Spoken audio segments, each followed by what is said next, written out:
খেলবেন না ধোনি আইপিএল? এই ক্রিকেটারকে অধিনায়ক করতে পারে সিএসকে। কেন খেলবেন না ধোনি আইপিএল?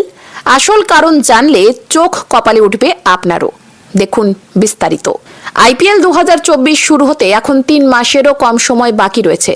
আসন্ন মরশুমকে সামনে রেখে সব দলই তাদের প্রস্তুতি শুরু করে দিয়েছে।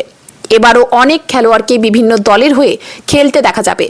তবে অনেক দল তাদের অধিনায়কের পরেও বড় ধরনের পরিবর্তন আনবে এবং এবার তারা তাদের নতুন অধিনায়ককে নিয়ে মাঠে নামবে। 5 বারের আইপিএল বিজয়ী চেন্নাই সুপার কিংস তাদের অধিনায়কত্বেও বড় পরিবর্তন আনতে পারে বলে অনেকে মনে করছেন। 2024 সালের জন্য এমএস ধোনির জায়গায় অন্য কারো হাতে থাকতে পারে দলের রাশ। আসুন জেনে নেওয়া যাক কে সেই খেলোয়াড়। সম্ভাবনার কথা উল্লেখ করে সংবাদ মাধ্যমের রিপোর্টে বলা হয়েছে, 2024 সালের আইপিএল এর আগে এমএস ধোনির জায়গায় রবীন্দ্র জাদেজাকে অধিনায়ক হিসেবে নিয়োগ করতে পারে সিএসকে ম্যানেজমেন্ট। আইপিএল 2024 হতে পারে ধোনির শেষ মরশুম।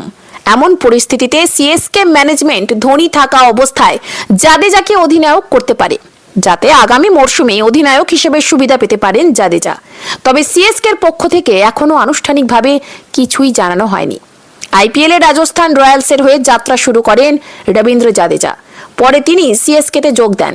2022 সালের আইপিএলে সিএসকের নেতৃত্বও পেয়েছিলেন তিনি।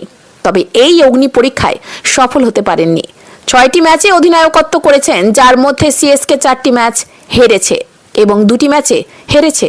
তার অধিনায়কত্বে সিএসকের আইপিএল 2022 যাত্রা শেষ হয় পয়েন্ট টেবিলে 9 নম্বরে। 2008 সাল থেকে আইপিএলে যাত্রা শুরু করা রবীন্দ্র জাদেজা এখনো পর্যন্ত 226টি ম্যাচে অংশ নিয়েছেন। এই সময় তিনি 26.39 গড়ে 2692 রান করেন। বোলিংয়ে 7.6 ইকোনমি রেটে 53 উইকেট নিয়েছেন তিনি।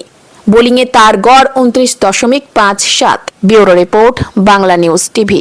জিন, ঘরবন্ধ, প্রেমে ব্যর্থ, বশীকরণ, বিচ্ছেদ, বিবাহ, ব্যবসা, স্বামী স্ত্রীর অশান্তি, বিদ্যা, শত্রু দমন, বাতের ব্যথা, গ্যাস, সুগার, সমস্ত কাজের জন্য যোগাযোগ করুন মাওলানা নুরুল আমিন সাহেবের তদবিরখানায়।